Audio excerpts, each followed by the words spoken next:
Good evening. Give me a second while I welcome our Spanish-speaking neighbors. Si quieren acceso al programa de hoy en español, por favor marquen el número que aparece en la pantalla, cual es 646-749-3122. Cuando le contestan su llamada, comparten el código que también aparece en la pantalla, que es 779-328-221. Good evening, folks. Thank you for joining us for this 6 p.m. fall primary vote-a-thon. It is our last production of the day because you have a couple of hours to vote if you haven't. And our purpose here is to make sure you have information and support to walk out your rights and privileges of democracy. My name is Tammy Rivera. I'm the executive director and lead organizer here. What I just shared right now was information for our Spanish-speaking neighbors to be able to access this program as we provide access to simultaneous interpretation via our conference line. We have a variety of pre-recorded videos that we're going to be sharing with you, and we do those now because there's so much difficulty with live guests that we've gotten a little wiser and we pre-record. And so you're going to be seeing a variety of videos and then interspersed between informational videos, interspersed between those are folks from our community telling you why they vote and trying to inspire you to get engaged and vote. Don't tire out because it's the end of the day, folks. Show your voice by voting. This election, this primary, we have a repeated problem from previous election, which is there are two constitutional amendments. Constitution means it's the law of the state. Amendment means change something. So they want to change some things too. In the Constitution. And so we want to encourage you here from SOC to kick up some dirt, some good trouble about many of the concerns you're sharing with us and we're experiencing, which is when you're going to change a constitution, it's a very serious matter. And due diligence was not done, once again, by whoever has their hands in this. So call your elected officials and your state administrators to say not acceptable. The language that is in the amendments are really not accessible to the average Wisconsinite. And if you're going to change the Constitution, you most certainly need to make that language very understandable. Additionally, they need to resource it and work it. So if you're taking such a severe measure, you should do sufficient outreach across the entire state to ensure that folks are educated about what's coming up and be able to make an informed decision. So that's our editorial piece from SOC for this election.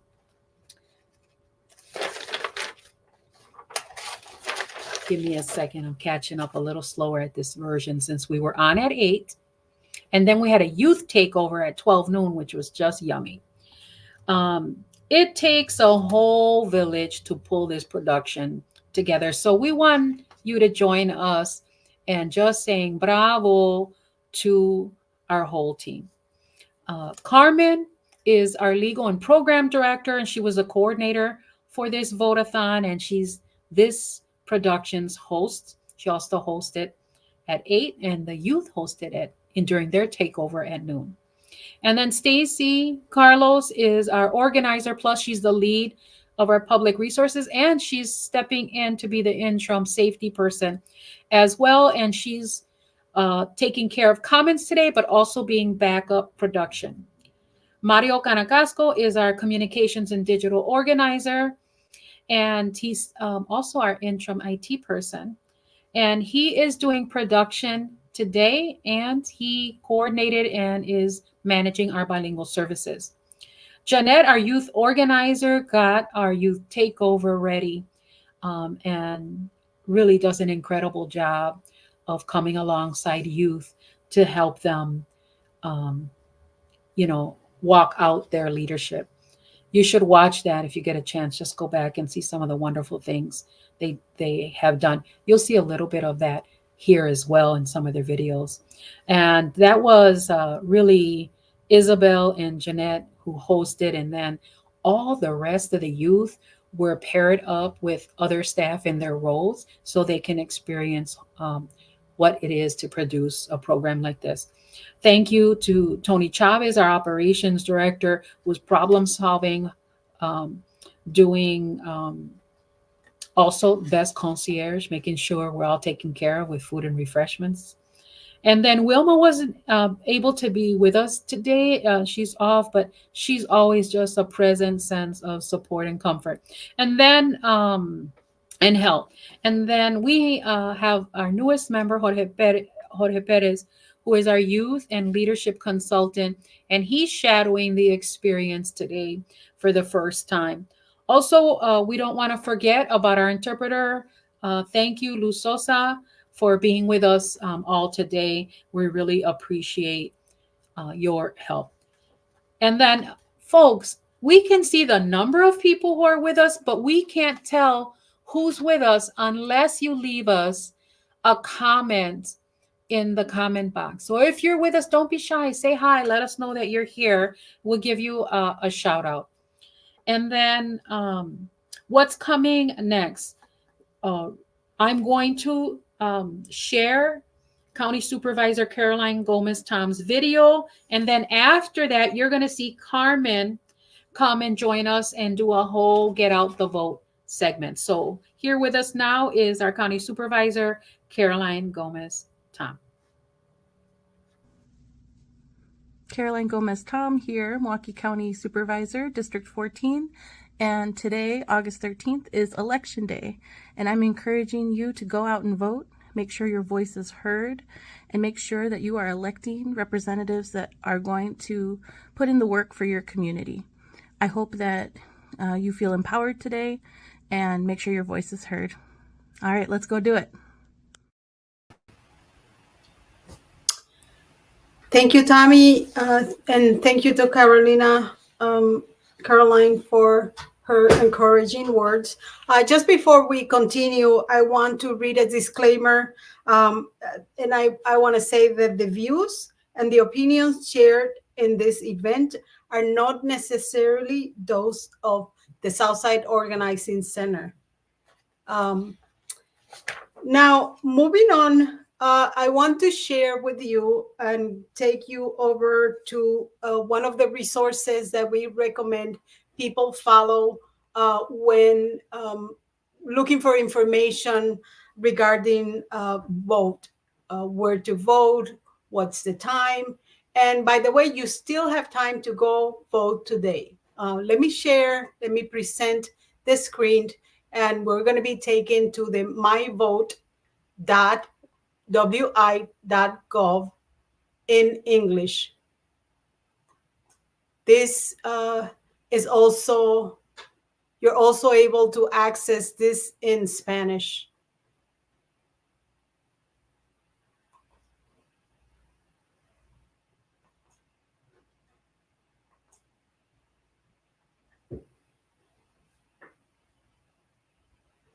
Okay. I am going to start by looking at the different tabs that we have in this website. It starts with my vote, my voter information. And in that tab, you can find all kinds of information about yourself, whether you're registered or not. This page will show you that information. Here you can find my polling place, what's on my ballot, an update. You can update your name or address. You can register to vote, but for today, that will be a little bit too late. You can vote by absentee by mail, and this is the tab where you go in and request your absentee ballot. You can track that absentee ballot, and you can vote absentee in person. And on one of our presentations today, you're going to see what voting absentee in person means, which is basically the absentee ballot. If you still have it, you can bring it to the voting place and vote like that. Let's go and find our polling place.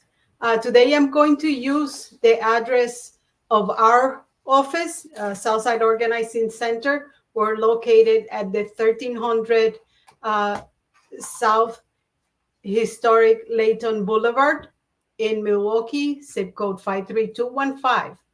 By using that, we are going to see which is our polling location.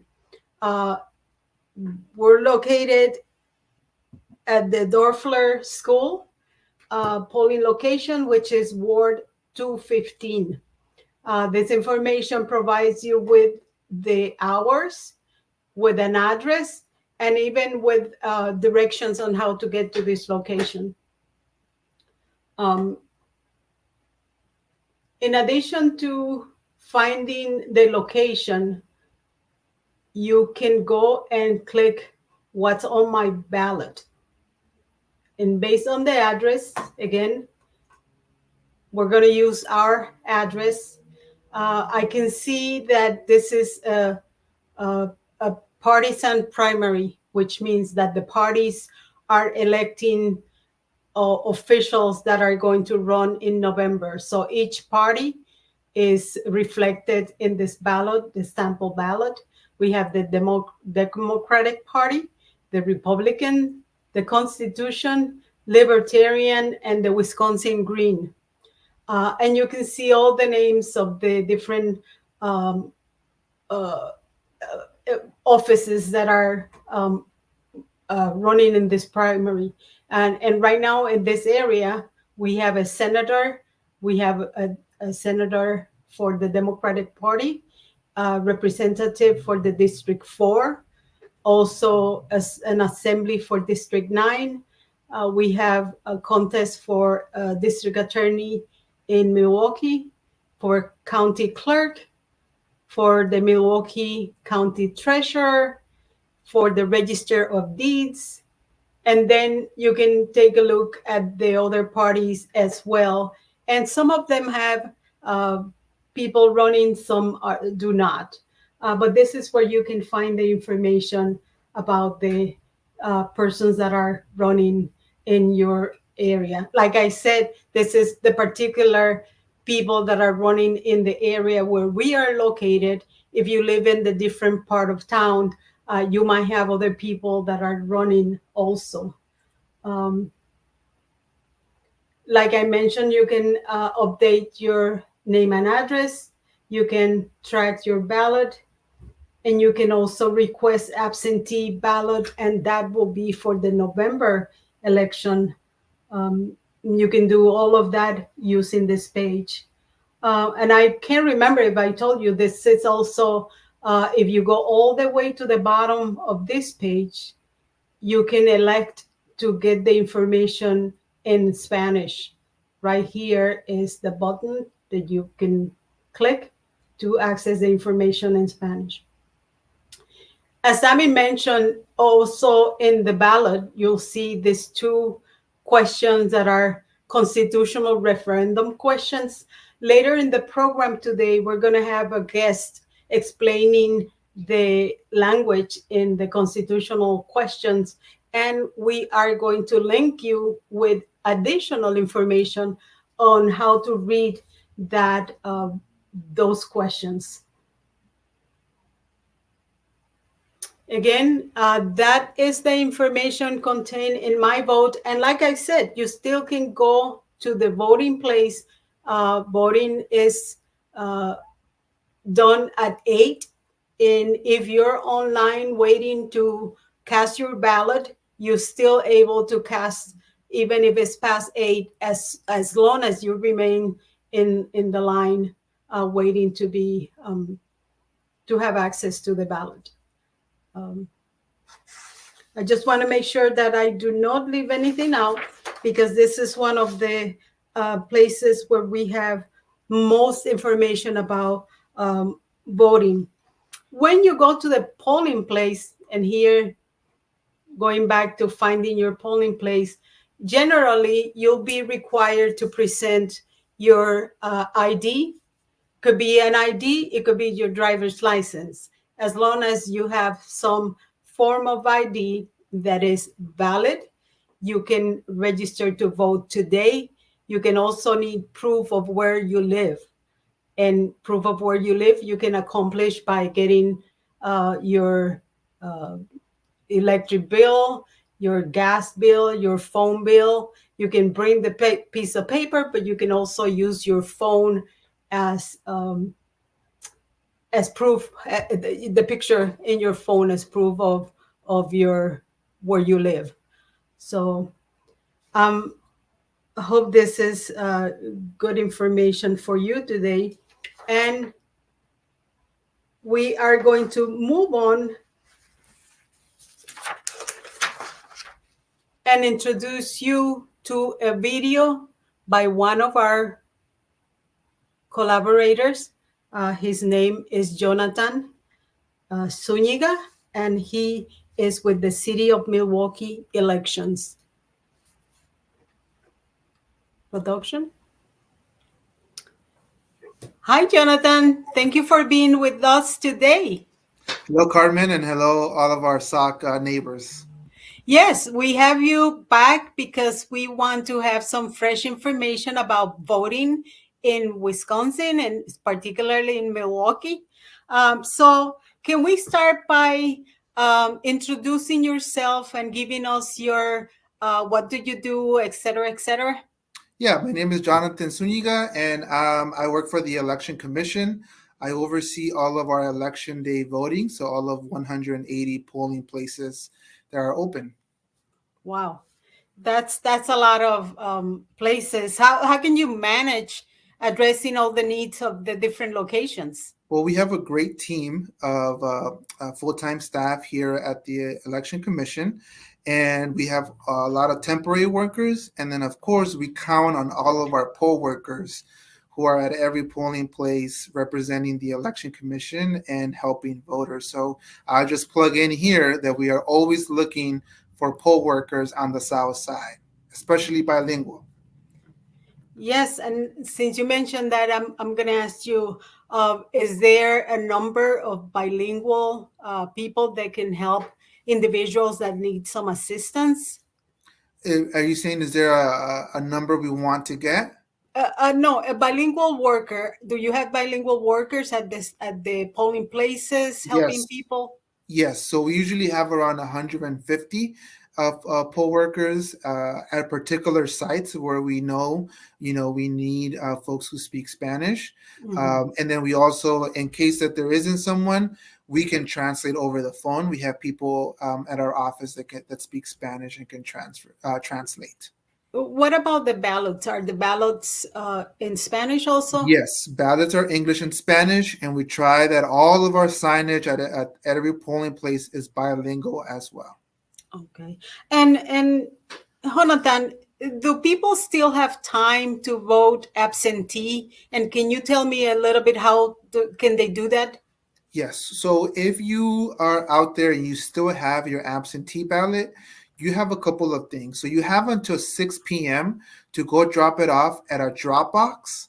They're all located at a Milwaukee Public Library. So on the south side, it would be, Zablocki Library, Mitchell Street Library, Tippecanoe, Bayview Library. So you have until 6 p.m. to drop it off at a drop box. Now, if you don't make it by 6, then you can come to our central count location, which is 1901 South Kinnickinnick. You have until 8 p.m. to drop off your ballot. So we have to have it in our hands. The Election Commission has to have it by 8 p.m. So you have at 1901 South Kinnickinnick Avenue. So luckily, that's also on the south side for our south side neighbors. Okay. Now, let's say that you have your absentee ballot, but you're okay going to the polls and voting.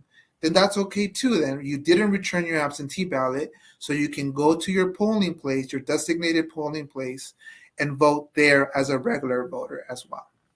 So I bring that ballot with me, or should I get a different one at the location? Or you're gonna get it. So if you bring it with you, if you bring your absentee ballot and an envelope, we're going to spoil it for you, and then you're going to get a new one. You're going to sign the poll book. You're going to show your ID as any other regular voter.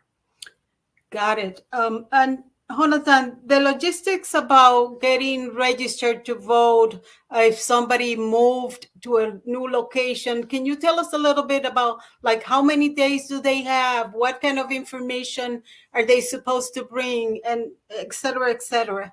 Okay, so if you moved or changed your name since the last time you voted, you can go ahead and register on election day, today on election day, at your polling place based on your address.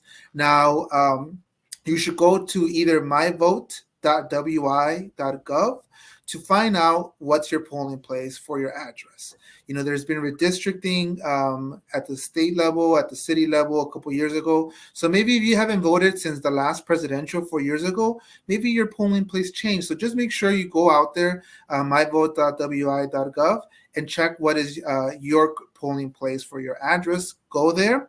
And then once you're there, you're going to, if you want to register, then you will need a photo ID and a proof of residence. So if you have your driver's license or ID from the state of Wisconsin and it has your current name and your current address, then that's all you need, because that counts as photo ID and proof of residence.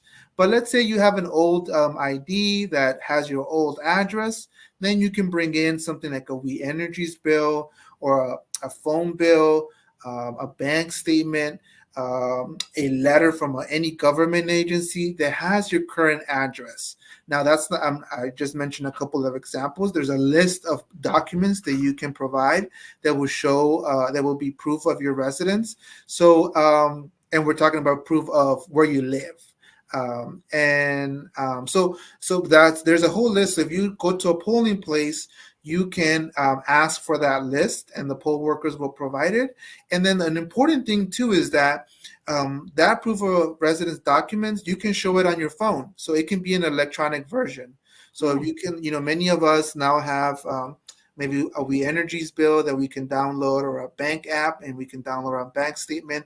So that's okay. You can just, as long as the poll worker is able to see your information, that counts as your proof of residence document. Excellent. That's good to know. And I know that there are different contests in the different locations. I'm looking at my vote in the area that I work for SOC, and it's a primary election, but it's also an election to the Senate. Mm-hmm. Can you tell me a little bit more about that? Yes. So there's a lot of things on the ballot for this election. So it's a partisan primary. So what that means is that we have all 5 parties on the ballot. And so we have the Democratic Party, the Republican Party, the Constitutional, Libertarian, and Wisconsin Green Party. And that means that you have to choose to vote within one party primary. Okay, you can choose any. It doesn't matter which one you want to choose, the Democratic, the Republican, the Green Party, whichever you want to choose, but you just have to stick within that primary. And within that primary, there's a U.S. Senate, there's U.S. Representative, and then there is State Assembly. There are some state Senate districts, half of them are on the ballot. And then there's some county races like the Treasurer, Register of Deeds, and then there are county other races. Those are the only ones: federal, state, and county are what's on the ballot. And then after that, there are 2 referendum questions as well. So that is at the end of the ballot there. So let's make sure we have instructions at every polling place so that you don't miss it. But please make sure you look for those 2 referendum questions at the end. And the questions are suggesting constitutional amendments. Is that correct? That is correct. So there are 2 changes to the Constitution, and I can bring them up in just a second here. But Yes, and I think an important thing also to remind people, we get this question a lot, is you, like I said, you can choose any party you want to vote for within that primary, and but you are not stuck with that party. Like if you vote Republican for this partisan primary, for the general election in November, you can vote for any other party, Green Party, Democratic Party, and vice versa. So just because you voted within one party primary in this election doesn't mean that now you have to vote for that for every election. And Jonathan, we're not going to get into the details of the constitutional questions. Okay. We just want to make sure that people understand that those two questions are there, yes, and are also part of what the items that they need to address. Okay. What about voting assistance in terms of people that are disabled and have difficulty getting into the poll? Is there a way to reach out to get that done? Yes. So with that, at every polling place, you can vote from the curbside, from your car. And we have some really nice vote here signs that are in English and Spanish. They're in a teal blue. And at the bottom of those sandwich boards has a phone number, which is 414-286-3963. Again, 286-3963. You call that number to let us know, hey, I'm outside and I would like to vote, get some curbside assistance, and we will send the poll workers out there. Now, if you have someone with you that can go inside and let the poll workers know, that is also works and is probably faster as well. That sounds great. And we will make sure to post these phone numbers and the addresses that you provided to us. Thank you, Jonathan. I'm sure that we'll have a lot of questions, but I'm also sure that we'll have you back at some other occasion. Thank you, yes, Jonathan. Any questions? Call us 414-286-3491. Any questions, English or Spanish? Thank you. All right. Bye-bye. Bye. Thank you to Jonathan for providing us with this information and with the access in case that we have other questions coming up. Next, we are going to watch a video by one of our collaborators and a Southside resident, Drea Rodriguez. And after that, we will be also listening to a presentation by Yuseli Flores, who's going to talk to us about the constitutional amendment questions and where to obtain information on that particular issue. Hello, SOC viewers. I'm Drea from the near South Side. Civic engagement is my way of making a real difference in Milwaukee.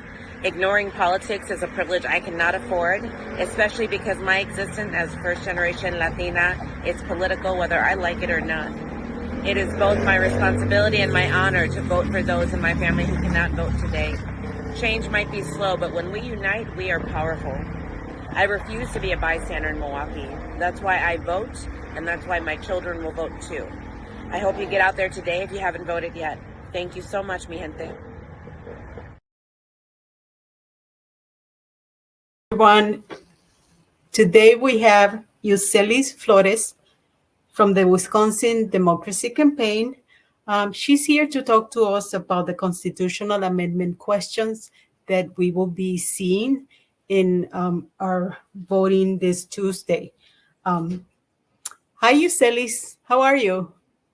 Hi, Carmen. Thank you so much for the opportunity. Again, I'm the Racial Equity and Economic Justice Advocate for the Wisconsin Democracy Campaign. We are a proud member of the Wisconsin Voting Rights Coalition, who has been tracking recent changes in our ballots, as well as wanting to inform people about what to expect with these questions. And you, Celis, we invited you here because we have heard from many people that some of these questions are kind of confusing and sometimes the meaning is not very clear. So we have you to explain the questions a little bit today and give us some reflection about what they mean and what is the purpose behind it. Of course, if it's okay with you, I'm just going to share my screen quick so we can read these together. Perfect. Awesome. So like you mentioned, Wisconsin voters will be asked 2 questions to amend. And this basically means to change the Constitution on their August ballot.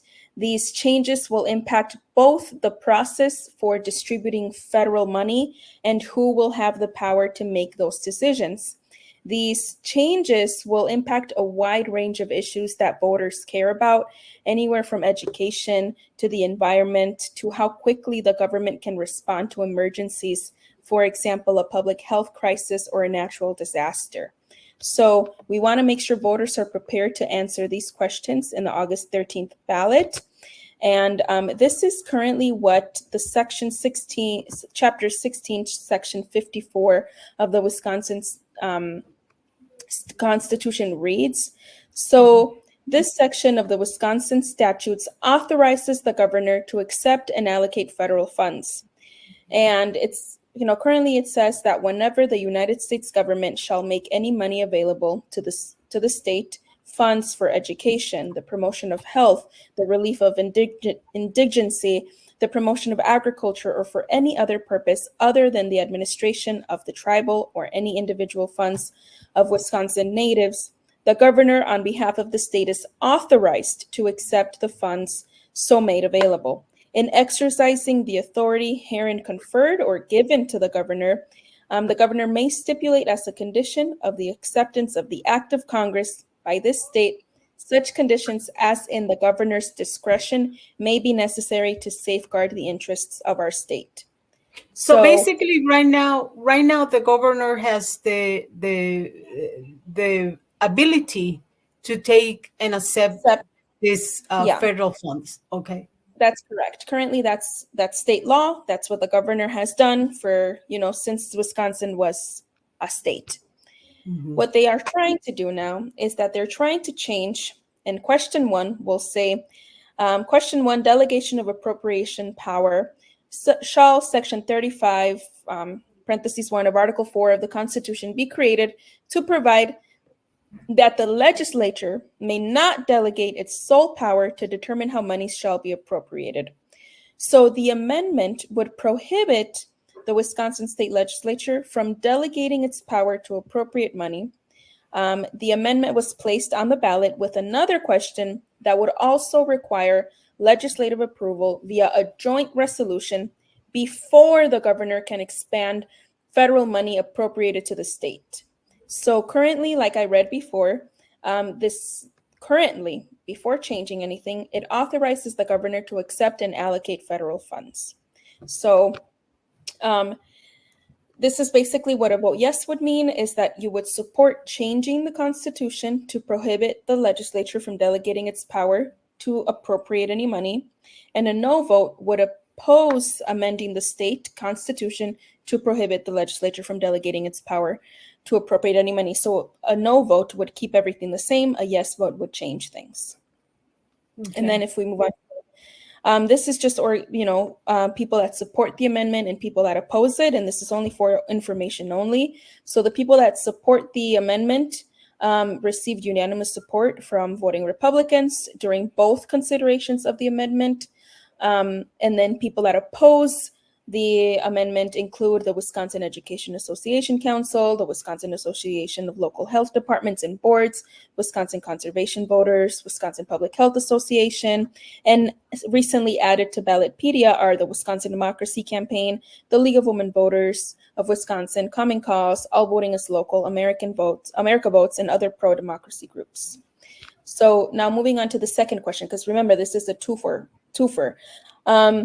Question 2 reads, allocating of federal monies shall Section 35 of Part 2 of Article 4 of the Constitution be created to prohibit the governor from allocating any federal monies the governor accepts on behalf of the state without the approval of the legislature by joint resolution or as provided by legislative rule.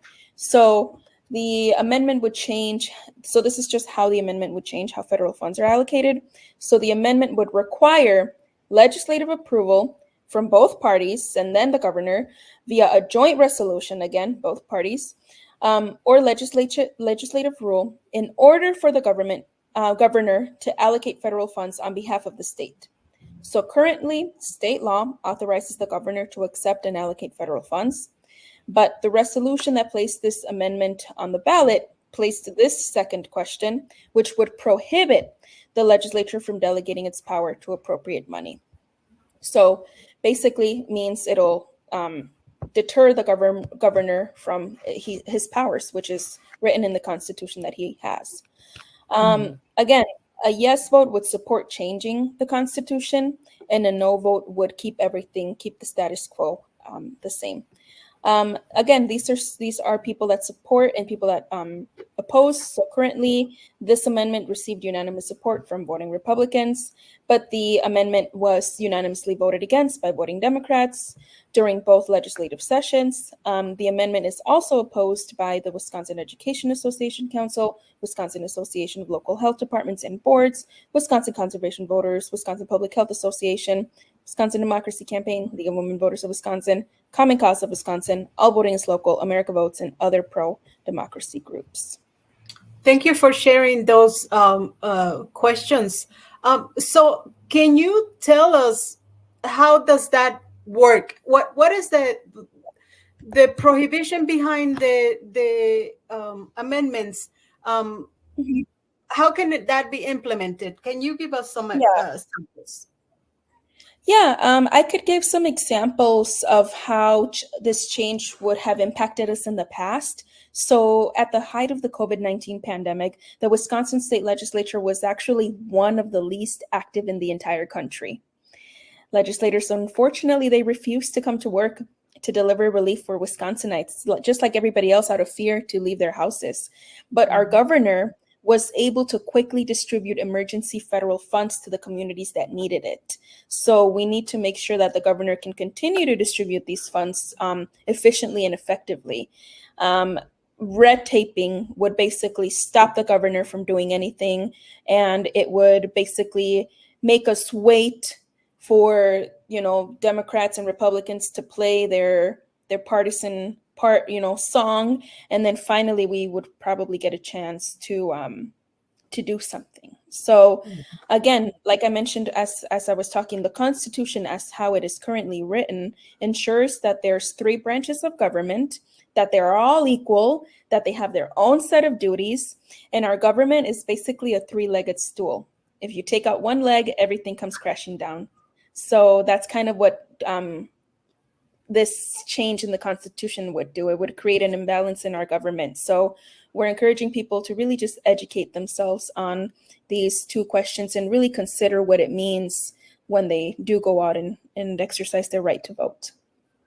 And Yuselis, we will be putting some information on our website and Facebook, giving people some links to the sources that you mentioned, so they can make their mind and take a position regarding the questions. We're not recommending any particular way of voting, but we want to be able to share as much information as possible. So yeah, thank you. And I hope that everybody makes a sound decision. Currently, as it stands, it's actually easier for us as Wisconsin voters to hold the governor accountable for how federal funds are spent than the entire legislature. So the governor is accountable for the whole state, and he was elected in a fair election process. And so we're hoping that people, trust the processes that are already in place. Thank you. Thank you for taking this opportunity to give us a little bit more information about the amendment, the constitutional referendum, and thank you. Yes, thank you, Yuseli, for that presentation. And as mentioned by our director, Tammy Rivera, the language in this questions is conflicting and is difficult to understand on purpose. And we have linked in the comments, or we will have that linked into the comments, the League of Women Voters explanation of the constitutional amendment questions. The League of Women Voters is a nonpartisan organization, so they took the time to really get into the questions and explain the meaning and the purpose of the request to amend the Constitution, to change the Constitution. So now we're going to have a video by one of our board members and also resident of the south side of Milwaukee, Rita Viruet. Hi, my name is Rita Viruet, and I am a board member at the Southside Organizing Center, also known as SOC. I'm here today to encourage you to vote. I have been a longtime resident of the South Side and have seen the many changes that our community has gone through. I vote because I want to make our elected officials accountable. Thank you.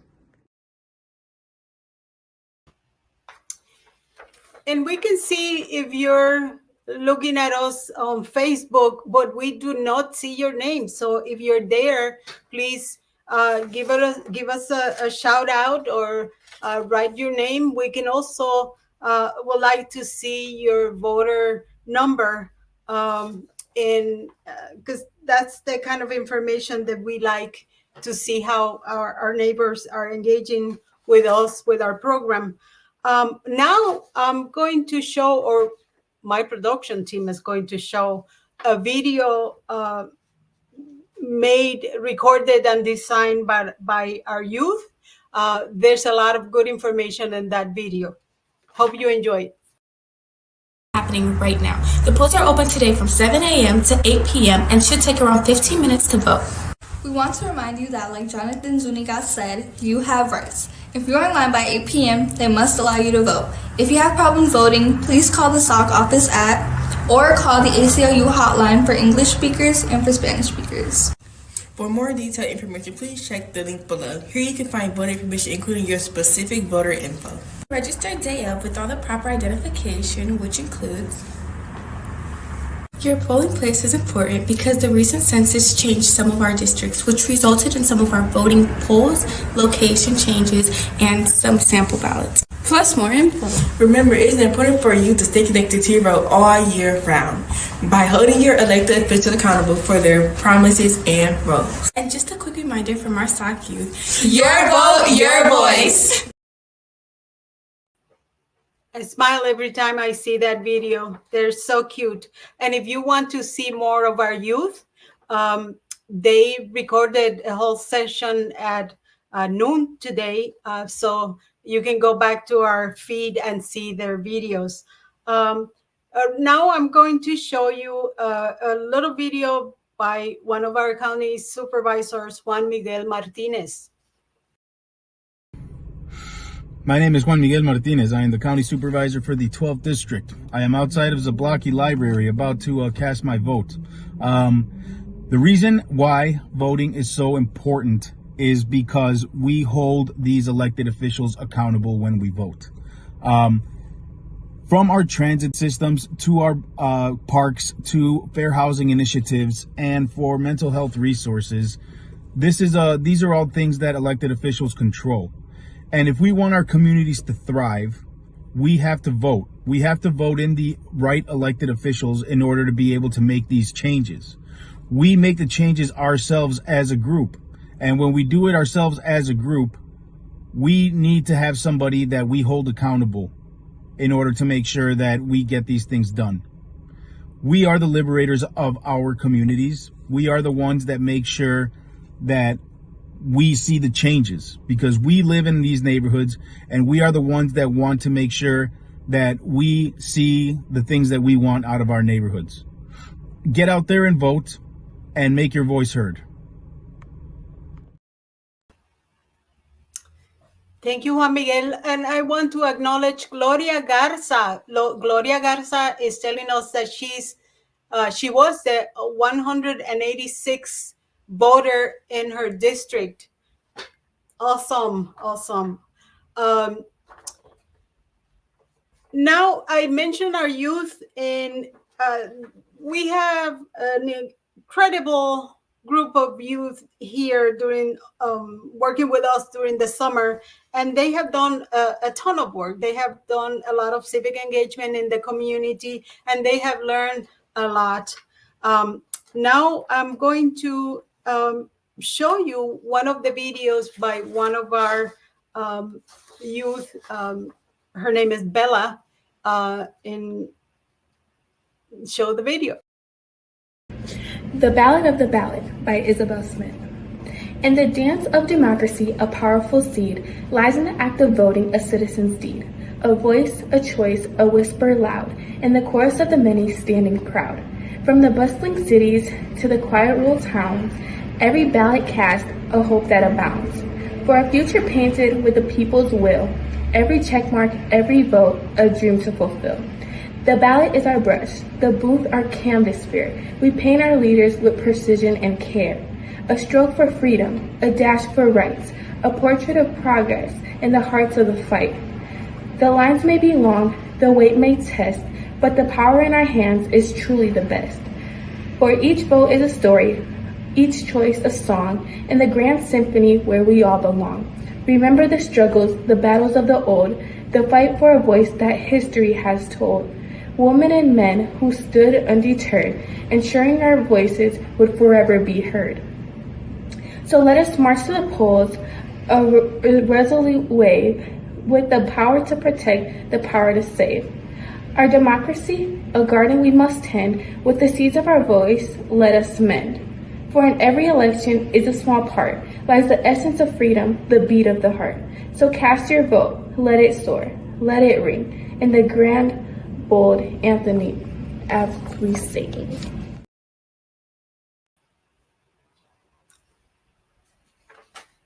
Thank you for that poem. I think it's great. We're getting close to our ending this section. I want to thank everyone that had joined us and is taking advantage of this program that we put together.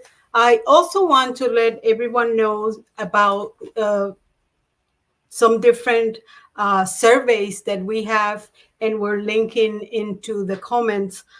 We have a post-pandemic survey. We have a CONPLAN, which is the city survey. And the importance of this survey is that it will allow the city to make decisions in how to allocate the money that they will distribute to the organizations. And if you complete that survey, which is called the CONPLAN survey, you might be entered to win an iPad. In addition to that, we have a survey regarding this program. We try to make the program helpful for the community. So we want to hear from you. We want to see how can we improve, what are the areas that you will rather be discussed during the Vote-A-Thon, and so forth.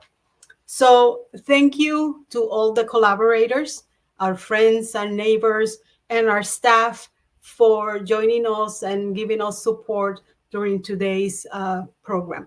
Thank you.